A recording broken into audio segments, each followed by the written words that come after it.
அண்டை மாநிலமான கேரளாவில் மூளையை தின்னும் அரிய வகை அமீபா வைரஸ் பாதிப்பு பலரையும் தாக்கியுள்ளது.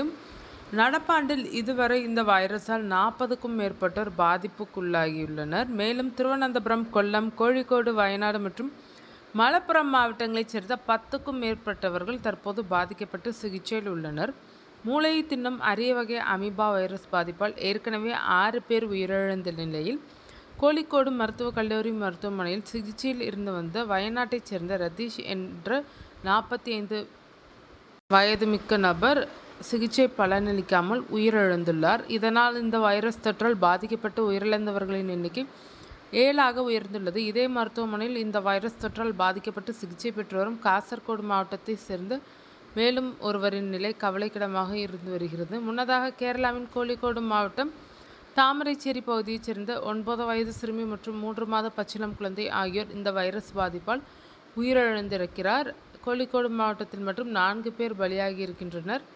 அசுத்தமான குளம், குட்டைகளில் குளிப்பதால் இந்த நோய் பாதிப்பு ஏற்படுவதாக தெரிய வந்துள்ளது. இதனால் கேரளாவில் குளோரின் மற்றும் ப்ளீச்சிங் பவுடர்களை பயன்படுத்தி கிணறு, குளம், குட்டை உள்ளிட்ட அசுத்தமான நீர்நிலைகளை சுத்தப்படுத்தும் முயற்சியில் மாநில அரசு ஈடுபட்டு வருகிறது. இதற்காக விழிப்புணர்வு இயக்கம் தொடங்கப்பட்டுள்ளது. குறிப்பாக பள்ளி, கல்லூரிகளில் மாணவர்களுக்கு விழிப்புணர்வு ஏற்படுத்தப்பட இருக்கிறது.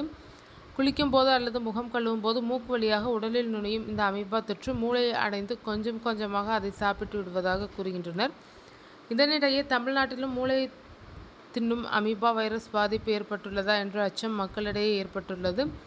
தமிழகத்தில் பாதிப்பு ஏற்படாமல் இருக்க தேவையான முன்னெச்சரிக்கை நடவடிக்கைகளை மேற்கொள்ளுமாறு மாவட்ட சுகாதாரத்துறை அதிகாரிகளுக்கு தமிழக சுகாதாரத்துறை தரப்பில் அறிவுறுத்தப்பட்டுள்ளது.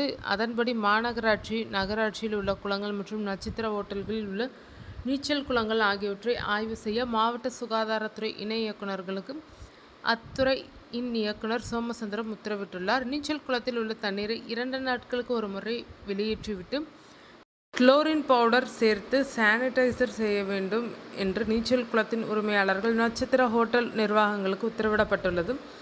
அதேபோல் மாசடைந்த நீர்நிலைகளுக்கு குழந்தைகளை அனுப்ப வேண்டாம் என பெற்றோர்களுக்கு அறிவுறுத்தப்பட்டுள்ளது. தமிழகத்தில் மேற்கு தொடர்ச்சி மலை மாவட்டங்கள் மற்றும் சென்னையில் வைரஸ் காய்ச்சல் பரவி வருவதால் யாருக்கேனும் காய்ச்சல் தொடர்பான அறிகுறிகள் இருந்தால் உடனடியாக மருத்துவமனைக்கு செல்ல வேண்டும் என்று அறிவுறுத்தல்கள் வழங்கப்பட்டுள்ளன.